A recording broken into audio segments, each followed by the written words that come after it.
এ কি, সাইকেলটা যে একা একা চলছে, কোনো মানুষও নেই। টিং টিং টিং টিং টিং টিং টিং টিং টিং।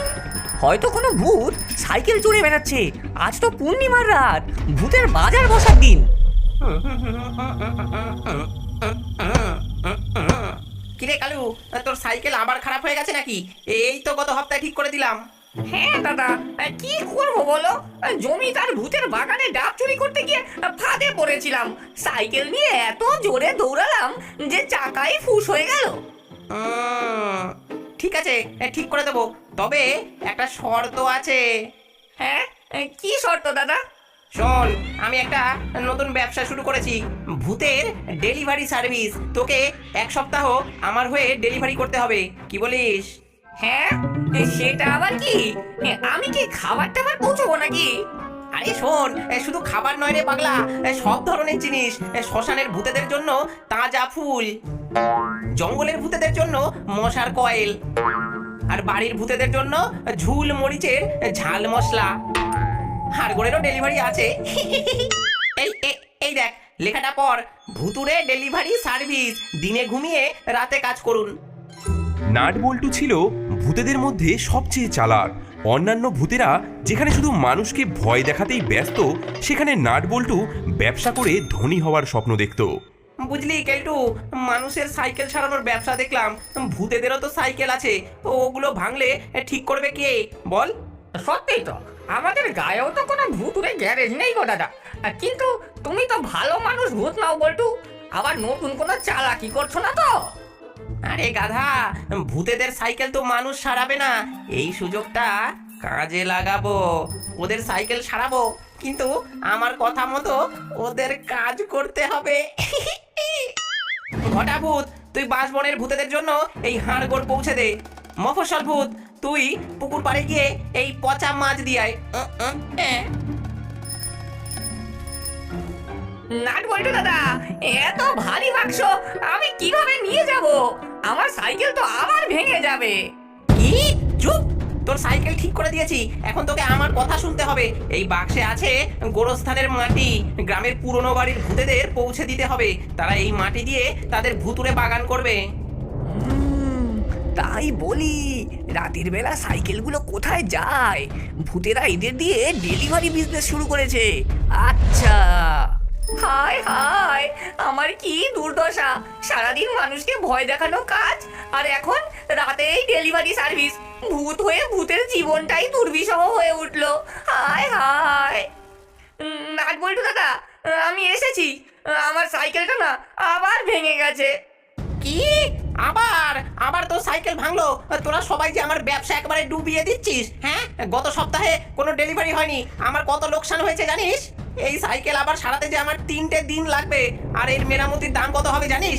তুই আমার কাছে ইতিমধ্যেই 5 বার সাইকেল সারিয়েছিস, একটা পয়সাও দিসনি। দাদা, আমার কাছে পয়সা তো নেই। আমি কোথায় পাবো পয়সা? পয়সা না থাকলে কিভাবে ঋণ শোধ করবি জানিস? মহাজনেরা কি করে? সুদের উপর সুদ যোগ করে। তোর ঋণ এখন দ্বিগুণ হয়ে গেছে, দ্বিগুণ। দেখ, এই যে তোর নাম কালু ভূত, 150 খানা ডেলিভারি বাকি। ঘটা ভূতের 120 খানা ডেলিভারি বাকি। আর এই যে এই মফস্বল ভূতের 100টা ডেলিভারি বাকি। হ্যাঁ, এত ডেলিভারি আমি কবে করব দাদা? আমি এখন আর তোমার কাছে সাইকেল সারাতে আসবো না। ও, তাহলে তুই চলে যাবি আর ঋণও শোধ না করে? জানিস, যারা ঋণ শোধ না করে তাদের আমি কি করি? হ্যাঁ, শোন শোন,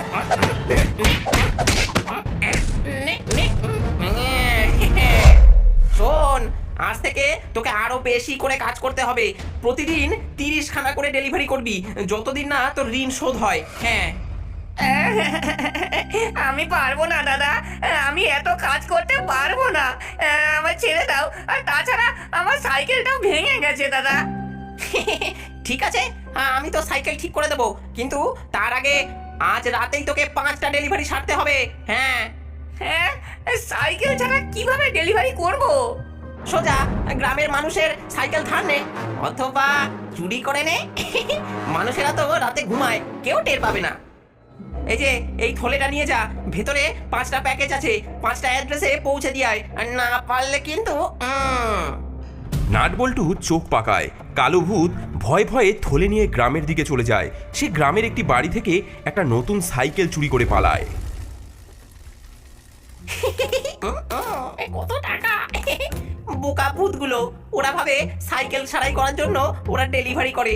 আসলে আমি ওদের ঋণের ফাঁদে ফেলে চিরকালের দাস বানিয়ে রাখছি। যত ডেলিভারি করে ততই আমার ইনকাম, ততই কামাই। আমি হব ভূতেদের জগতের সবচেয়ে ধনী ভূত। আমি আর পারছি না ভাইরা, প্রতিদিন ডেলিভারি দিয়ে দিয়ে আমার হাড়গোড় ব্যথা হয়ে যায়। আমিও যে আর পারি না, দিনের বেলা মানুষের ভয় দেখাতে গিয়ে শক্তি পাই না আর। গতকাল তো একটা ছোট্ট বাচ্চাকে ভয় দেখাতে গিয়েছিলাম, সে উল্টে আমাকেই তাড়া করলো। আমাদের ভূতেদের মর্যাদাই চলে গেছে। একসময় আমরা মানুষদের ভয় দেখাতাম, আর এখন সাইকেল চালিয়ে ডেলিভারি বয় হয়ে গেলাম। ভাই সাহেব শোনো, আর কেন এই অত্যাচার সহ্য করব? নাট বল্টু আমাদের ঠকাচ্ছে। প্রতিবার সে আমাদের সাইকেল মেরামত করে, তার বদলে আমাদের দিয়ে কাজ করায়। আমাদের পুরনো ভাঙা সাইকেল নিয়ে আর কোনো কাজ নেই। তাহলে আমরা কি করব? পায়ে হেঁটে যাব? না, আমরা আমাদের ভাঙা সাইকেল ছেড়ে দেব আর রাতে গ্রাম থেকে ভালো সাইকেল চুরি করব। নাট বল্টুর কাছে আর যাব না। হ্যাঁ, এ তো দারুণ বুদ্ধি। এ তো খুব ভালো কথা। তাহলে নতুন সাইকেলের আর মেরামতির দরকারই পড়বে না। হ্যাঁ, ভূতেরা সেই রাতেই ভিন্ন ভিন্ন গ্রামে ছড়িয়ে পড়ল। ভাঙা সাইকেল ফেলে দিয়ে তারা ছুটল মানুষের ঘর থেকে সাইকেল চুরি করতে। পালাই পালাই, ওরে ওরে পালাই পালাই। বাহ বাহ।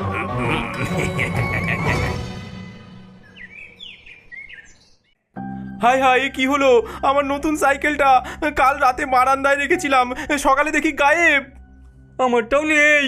আর দেখো এই অদ্ভুত ছাপগুলো, মানুষের পায়ের মতো তো নয়, তবে এগুলো আবার কিসের পায়ের ছাপ?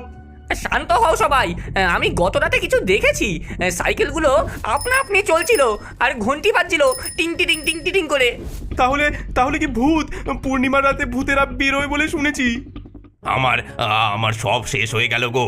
গ্রামের সবাইকে বলেছিলাম আমার নতুন সাইকেলের দোকানে সাইকেল কিনতে এসো, কিন্তু সারা জীবনের জমানো টাকা দিয়ে দোকানটা সাজিয়েছি, আর এখন সব সাইকেল চুরি হয়ে গেছে। হায় হায়, কিভাবে আমি বউ বাচ্চাদের মুখে ভাত তুলে দেব? বাবা, আমি তো ভেবেছিলাম এবার আমারও একটা সাইকেল হবে। এখন তাহলে কি হবে? চিন্তা করিস না রতন, আমি কিছু একটা করব। কিন্তু এই চোর কারা?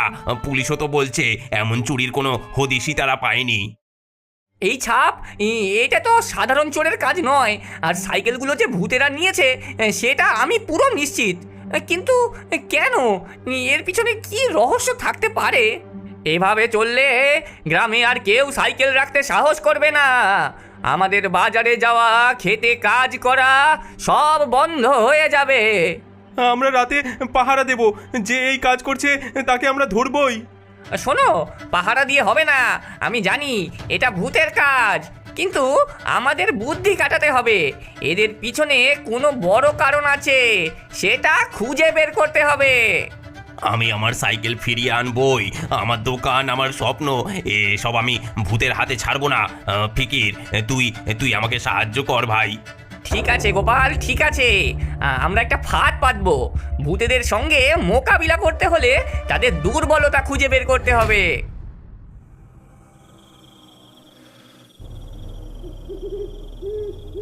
তুই কি নিশ্চিত এটা কাজ করবে? ভূতেরা সাইকেলের লোভ সামলাতে পারবে না। আর দেখ, ওই দেখ, ওরা আসছে। দেখ দেখ, কি দারুণ সাইকেল!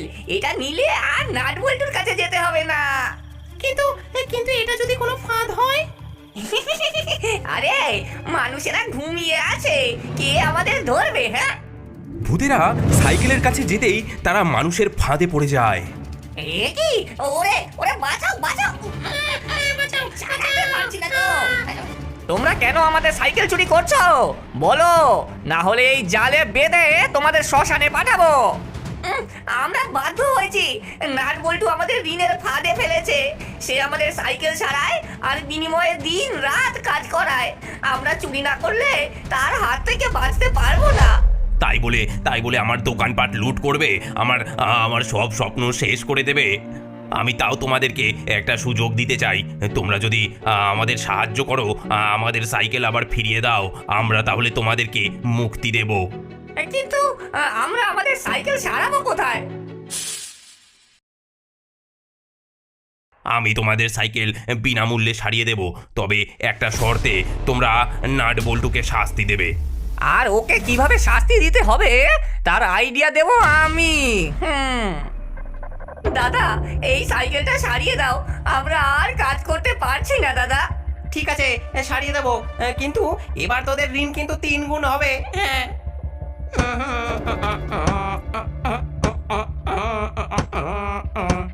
এই নে দেখ। দাদা, সাইকেলটা ঠিক হয়েছে? এই একবার চালিয়ে দেখো না গো। দেখাচ্ছি, আমার হাতের কাছে কোনো ভুল হয় না। হ্যাঁ। ওরে ওরে, কি হচ্ছে? কি হচ্ছে? থামাও থামাও! ওরে বাবা রে, কি হচ্ছে? সাইকেল কোথায় যাচ্ছে? ওরে ওরে ওরে, ওরে বাবা রে, ওরে ওরে আমার পা! এটা কি তাহলে একটা ফাঁদ ছিল? ওরে বাবা রে! নাট বল্টু, তুই আমাদের শোষণ করেছিস, এবার আমরা বুঝেছি মানুষের জিনিস চুরি করে কোনো লাভ নেই। আমরা সাইকেলগুলো ফিরিয়ে দেব, আর তোর এই অত্যাচার আর আমরা সহ্য করব না। হ্যাঁ। পরদিন সকালে গ্রামে শান্তি ফিরে আসে। ভূতেরা সব সাইকেল মানুষদের বাড়ির সামনে রেখে চলে যায় এবং তাদের পুরনো সাইকেল চালানো শুরু করে।